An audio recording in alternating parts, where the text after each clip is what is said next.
Hey y'all, we are finally getting to another book review. I know it's been like a month, but we have a new epic fantasy book to talk about today, and that is Hannah Witton's newest one, The Foxglove King, which she is starting a new fantasy world, and it does lay a great foundation. Were there some issues? Yeah, but it still was definitely an up there read for me. Enough that I even went and bought the physical copy. First things first, let's cover our major players here in the book. I was trying to slip its covering. Lore is our main character. She is the one who will always be seeing through their eyes. She's 23 years old. She's a poison runner. She's very street smart and savvy, but she has a very big secret that she has to hide. More than even what we first are told the secret is from the description and what we can assume. Our next person that plays the big role that comes in fairly early on is Gabe. He is a press mort, which means he is part of this religious, somewhat policing force. They're very big in the government and through the system. They have priests, and then I think he's like a soldier or an acolyte, though he has a title. But he also has a secret that you do find out kind of early on. And then things. Yes, there, as with his past and hers, both things you do find out more about at certain points to this story. One of which really made me angry. It really did, but we'll get to that later. The last character, though, that plays a big part and will be central in the workings that Lore and Gabe have to go through and deal around is Bastion, who is the prince of the kingdom that they live in, whose name I can't pronounce. But yes, he is the crown prince. He will, take over after his father eventually. Now that we know the players, let's talk about the description. This book is about Lore, as I said, and she escaped from a cult that lives underneath the city about 10 years ago, and she's been living by her wits and street smarts ever since. She runs poisons for one of the cartel mobs around the city, and they're her adopted family, and they're pretty smart, as in they're cutting out the competition and kind of taking over the whole poison running scene. They're doing a really good job of it. And Lore is essential to this because what she does is she helps them spy. That's not in the description though. But on a job that goes wrong, she is found out to be a wielder of death magic. And this death magic is not okay with the public, like the king sainted warrior monks. That is what it calls them. They look for people who can use this, and they'll kill them because the only ones allowed to use death magic are the sainted king's warriors. Hypocritical, right? Yes. But they catch her. She knows she's either going to die or maybe, still a bad case scenario though, get sent away to the Burnt Isles, which is a prison colony that does slave labor for the kingdom. But when she's taken before the king and the high priest, they have another job for her. Apparently, whole villages have been dying with no sign of how these people died. Like, the whole village just dead in beds. Nothing happened. So they want her to use her mortem and her spying abilities to figure out how the villages are dying. One of the ways they expect her to find this out is by spying on the crown prince, who the king, for some reason, believes is conspiring with the empire and, selling state secrets, selling out his country. The emperor dude sounds really bad too, but he doesn't come into play here. So now Lore and Gabe must work together because Gabe is a sainted warrior monk, and he is set over Lore to watch her, make sure she stays on task, on track, and doesn't do anything weird. Also, to give her a cover story as why she's part of the court. That is quite intriguing and bad and sad. Things. And slowly, Lore will have to, be around the prince and figure out his part in all of this. And that was when we will see Bastion come in. The magic of this world. So far, we've only seen 2 forms of it. Only really one a lot. And that's going to be Lore's form of it, which is the death magic called mortem. And this is death magic because it comes from the goddess below and her dead body. More on that later though. But the goddess's body leaks out the mortem And people are able to harness the mortem or use the mortem after they have had this near-death experience, like very traumatic near-death experience. Like all of the king's sainted warriors have had something happen to them. They are not allowed to join the press mort unless something bad has happened to them. Some people, I think, volunteer and go through the training, and the press mort sainted warrior people will do it to the initiates themselves and see how they get the mortem. But also a lot of the times I think they recruit people who have had these things happen to them. Like Gabe. Gabe, at the age of 10, lost his eye. I don't remember which one at this point, but he wears an eye patch. And in the losing of this eye and all the blood and everything that happened to him was so traumatic, Gabe gained the ability to use mortem. He cannot use it near to the level that Lore can, and you will not find out about Lore's story and how she accessed the mortem until a good quarter of the way through. It kind of hints at it, but you don't know, I think, until about a quarter of the way through. But she is super, super strong. What Lore can do is what hardly anybody else can do. But yeah, so every one of the Sainted King's warriors has had this horrible near-death experience. Like the archpriest, apparently he had a vision and fell face first into a brazier, so he burned off half his face. The other magic that you will see, though, is called spiritum, and this is from the god of light that, the Sainted King, everybody worships him. All of the depictions of him, too, are gross, kind of, because it is always the god standing there holding his heart in his hand with a bloody spot in his chest where he pulled the heart out of, and it's just bloody. Why? I think it's the god. I don't remember his name right now. The goddess, though, was the goddess Nixura. I don't remember the god's name at this point. I think he was also maybe called the burning god. All of that we'll get into in a minute. But that god's power is only ever alluded to, really. It talks about light and, healing. You don't see it until near about the end. But the Sainted Kings, why they are the royal kings, they have been in charge of this place for 300 years because they are the God's chosen vessels. They've never been able to use the power of spiritum, though, even though they were told that, one of them would be. And this made them believe that, their whole family is blessed. Of course they can use it. They just don't. Really think they misinterpreted what they were told there. But they've been in charge for 300 years. And that leads down to Prince Bastian. From the magic, we will go into the world building aspect. And this is the history and the lore of the gods. Like I already talked about two of them. The light god, whose name I don't remember, who's supposed to be the big deal though. And the goddess below, Nixura. They were only part of a pantheon though that used to have multiple gods. But 300 years ago, something happened causing those two main gods to kind of have a falling out, one of them's going to die situation. And since then, all the other gods have disappeared. It never really goes into what happened to the other gods though, just that they died off. And as they're gone from the world, this one god becomes the central god of everything. Yeah. I find that interesting that where they used to have multiple gods, now they believe he's the god of everything. Also, that points to a few things about, they talk magic and they talk about the relics of the other gods as like they're no longer, there's no power associated with them. Like legitly, possibly there was magic, but none of it has anything that works now, which comes up as like maybe there was a relic of one of these places that has been doing this to the villages. But they talk about how that can't be the fact because none of that has any power anymore. And they're one god.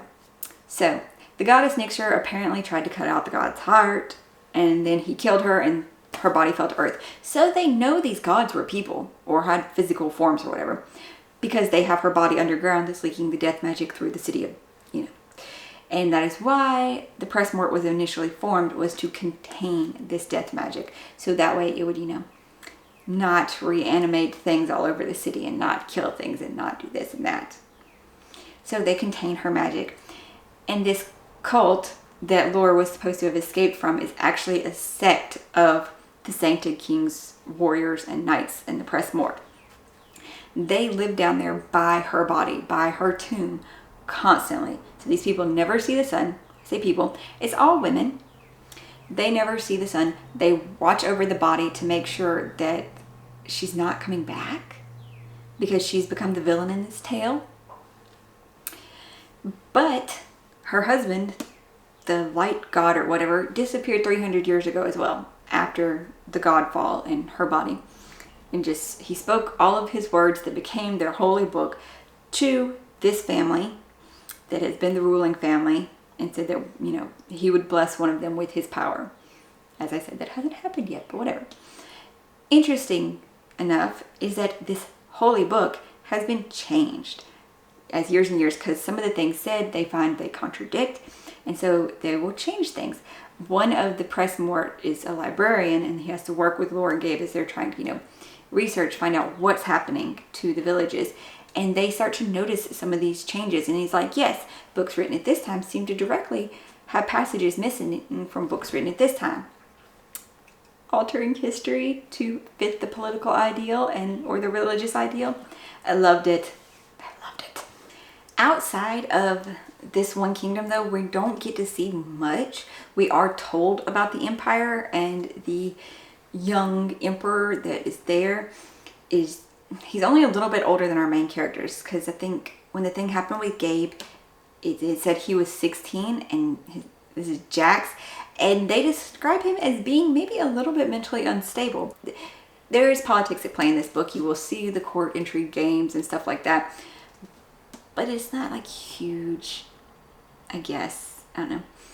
The biggest thing, though, about the court politics of this book is the difference between the nobles and everybody else. Everybody else is taxed super heavily, and the nobles are taxed. But if they make donations to the church, then they're okay. And their donations could be out of season fashions. Even they donate gowns and things to the church that aren't actually useful.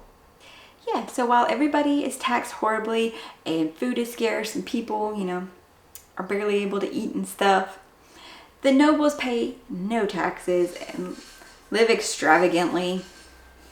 And all they do is take poison to kind of die a little bit to get high. Okay, so let's delve into spoilers, because I don't think any of that was too spoilery, really. And I only have like 3 ranty spoiler maybe things, so if you don't want to see them, go ahead and skip to the end for the book rating and final thoughts, what I hope to come from the second book.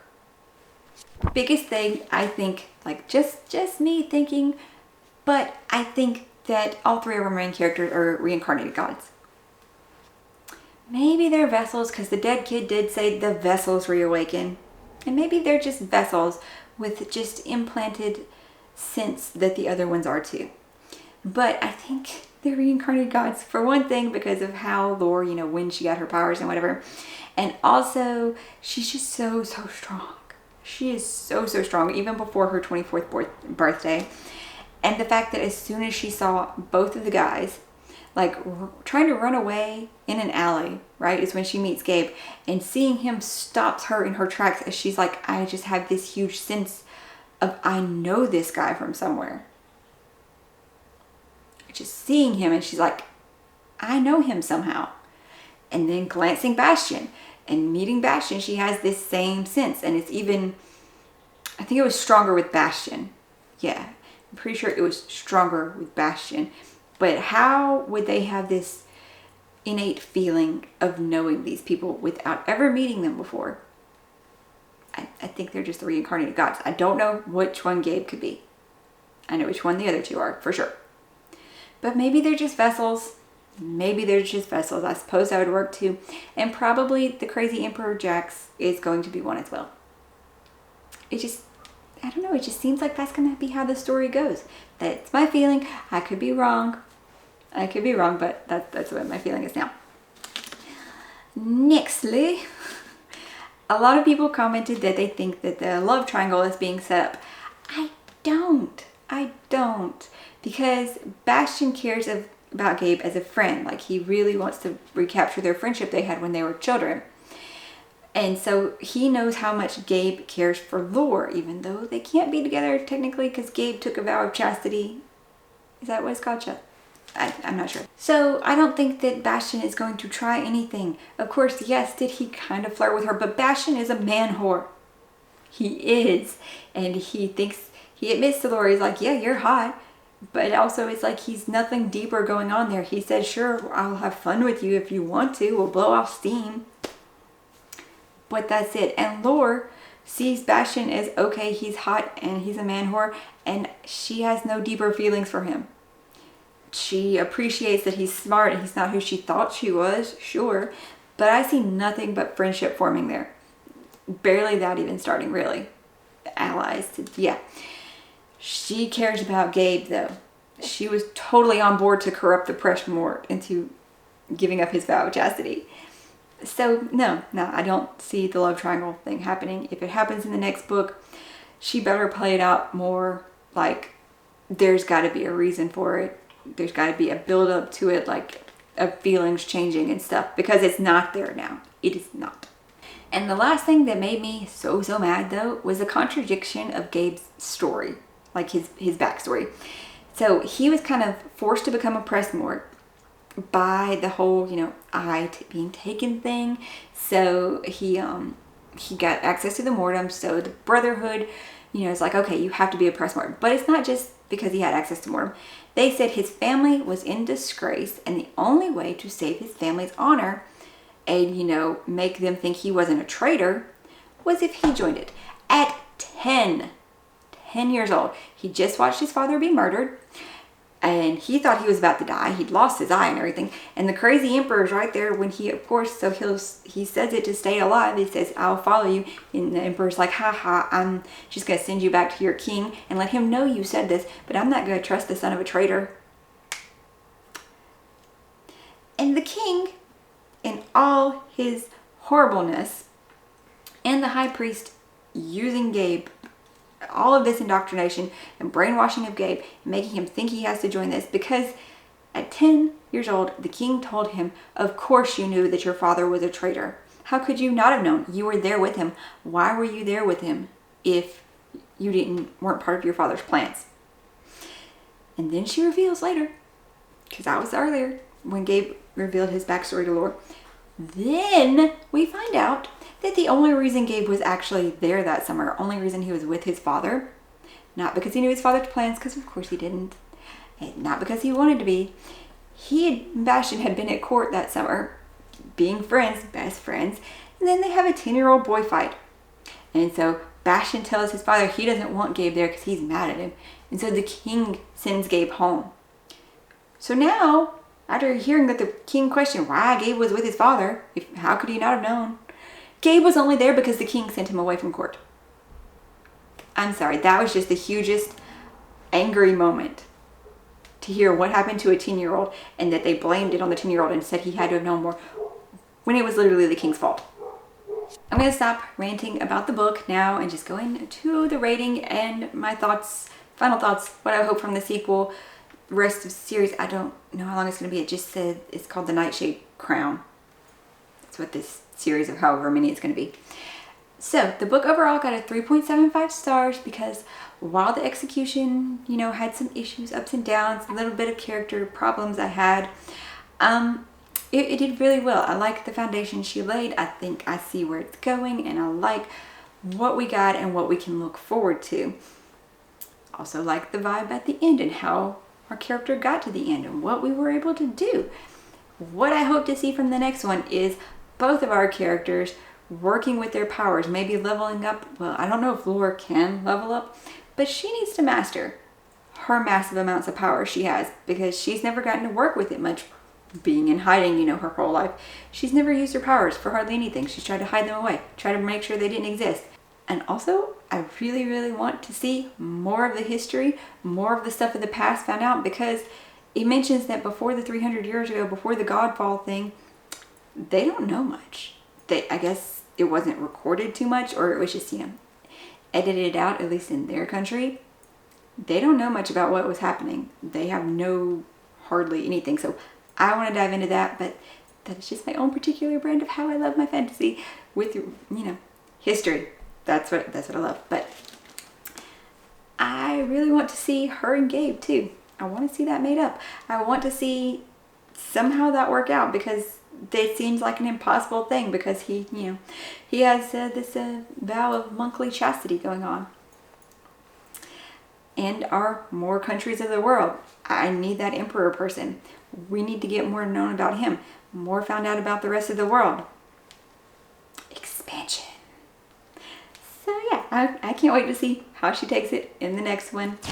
But I would like to know your thoughts. If you've read this book, plan on picking it up, what you want to get from this series. If you have read this book, what your favorite thing was, or did those things I mentioned in the spoilers, if you watched them, make you upset too? Because that was a whole thing. It was a whole thing. Thank you guys for sticking with this video through to the end, and I hope you found it enjoyable, entertaining, and informative if you're thinking about picking up this book. Hopefully you're finding something awesome to read today, and if you haven't already, you will subscribe to see more book reviews, new book releasing videos, and general bookish talks. Thank you so much for being here. I hope you're finding something awesome to read today, and I'll see you in the next one. Bye guys.